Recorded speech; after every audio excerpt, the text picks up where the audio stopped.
Hello বন্ধুরা, সবাইকে নমস্কার। কেমন আছো সবাই? আশা করছি যে যেখান থেকে দেখছো সবাই ভালো আছো, সুস্থ আছো। আমরাও ভালো আছি।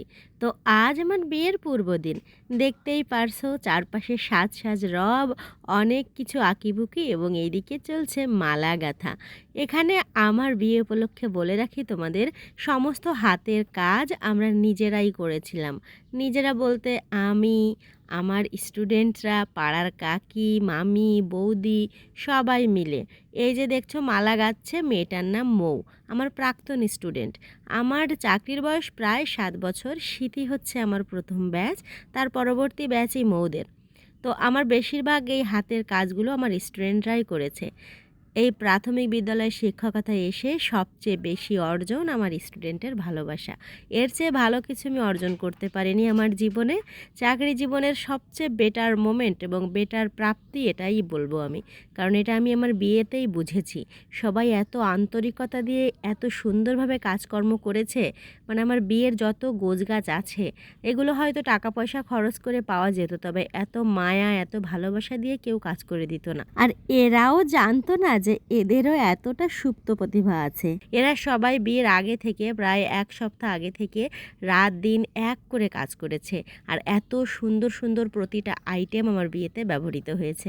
যে মালাগুলো বা যে গাজরা যাই হোক না কেন, বিয়ের পিঁড়ি, কুলা বা যতগুলো আর্টের উপাদান আছে, বৌদি এঁকেছে, সিথি এঁকেছে, এরা এঁকেছে, আমার স্কুলের ম্যাডামরা এঁকেছে, মানে আমার আশেপাশে পাড়া প্রতিবেশী সবাই, কমপক্ষে 100 মানুষ দিন রাত এক করে পুরা সপ্তাহ শ্রম দিয়েছে। এত সাজ সাজ রব আর এত আয়োজন, এত এলাহি ব্যাপার, সত্যি আমি কল্পনাও করিনি যে এত ভালোবাসা এরা আমার জন্য এদের হৃদয়ে ধারণ করে রেখেছিল।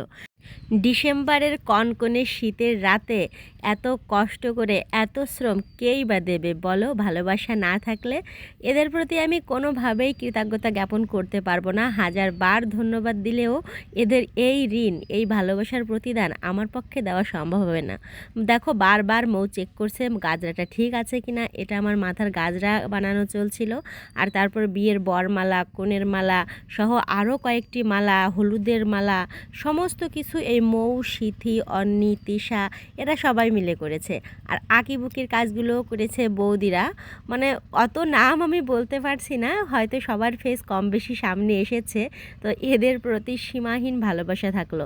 এটা একটা কৃতজ্ঞতামূলক ভিডিও হতে বলতে পারো তোমরা। মানে আমি আপ্লুত হয়ে যাচ্ছি, কথা জড়িয়ে যাচ্ছে, কিভাবে গুছিয়ে বলতে পারবো জানি না। এই যে দেখো কতগুলা গাঁদা ফুল ছিল, সবগুলা গাঁদা ফুলের মালা এরা করেছে। মানে আরও যত যা কিছু কাজ, তোমরা বোঝোই তো বিয়েতে কত ঝামেলা থাকে। আমি কিছুই জানি না, আমি কিছু টেরও পাই নাই কোন দিক দিয়ে যেন সব কিছু অ্যারেঞ্জমেন্ট হয়ে গেছে। এরা দিনরাত পরিশ্রম করে আমার জন্য এগুলো করেছিল, আর এই কারণেই আমার বিয়েটা অনেক সুন্দর হয়েছিল। কোনো জায়গায় কোনো ত্রুটি বিচ্যুতি কোনো কিছুই হয় নাই, সবাই খুশি ছিল এবং আমি তো খুশি ছিলামই। আমি যেখানে যেমনটায় চেয়েছি, যেমনটা পরিকল্পনা আমি বলেছি, ঠিক তেমনটাই এরা আমাকে উপহার দিয়েছে। বরং আমার চাওয়ার চেয়েও অনেক বেশি কিছু এরা দিয়েছে। আমি কল্পনাও করিনি। আমি ভেবেছিলাম যা বলছি তার 50% পাবো, কিন্তু এরা 100 না 200% দিয়েছে আমার বিয়েতে। এই যে দেখো, আমি কি বলবো, আমার গলায় জড়িয়ে আসছে এখন বলতে গেলে। যাই হোক, আর কথা বাড়াচ্ছি না। তোমাদের অনেক অনেক ভালোবাসা, এবং তোমরা যে আমাকে এত ভালোবাসো এটা আমি সত্যি গর্ববোধ করছি। আমার জীবনটা সার্থক, শিক্ষকতা পেশায় এসে আমার জীবনটা সত্যি সার্থক। এই যে দেখো, ঘরটাও কিন্তু এরাই সাজিয়েছিল, আমার পাড়া তো ভাই ভাইপো এরাই। আর এই যে অনেক অনেক ফুল দেখছো, এই ফুলগুলো আমার ভাই প্রায় ভোর রাত, মানে রাত 3:30 4টার দিকে বের হয়ে বাড়ি থেকে মোটরসাইকেলে গদখালি গিয়ে নিজে কিনে এনেছে দেখে থেকে। মানে অনেক পরিশ্রম, আসলে এত শ্রম মানে জীবনের উপর দিয়ে যায়। একটা বিয়ের কাজ যখন নিজেরাই করতে হয়, কোনো প্রোগ্রাম ম্যানেজার বা প্রোগ্রাম অর্গানাইজারদের কাছে না দিয়ে নিজেরাই যখন গ্রামের বাড়িতে একদম শহরের ভাই বোনের ডেকোরেশনের চিন্তাভাবনা করতে হয়, তখন সবারই অনেক অনেক পরিশ্রম হয়। তা যারা কনের বাড়ির লোক তারাই অনুভব করতে পারে। আর আমার পুরো পাড়াটাই হচ্ছে আমার বাড়ি। পাড়ার কেউ আমার বাড়ির বাইরে না, পুরো পাড়া নিয়েই আমার পরিবার। তো তোমরা সবাই ভালো থেকো, সবাই এরকম ভালোবাসায় আগলে রেখো। আমাদের পাড়ার এই সুসম্পর্ক আজীবন স্থায়ী হোক, এই প্রার্থনা করছি। ভালো থেকো, আজকের মতো রাখছি, বাই। দেখা হবে পরবর্তী ভিডিওতে, দেখতে থেকো।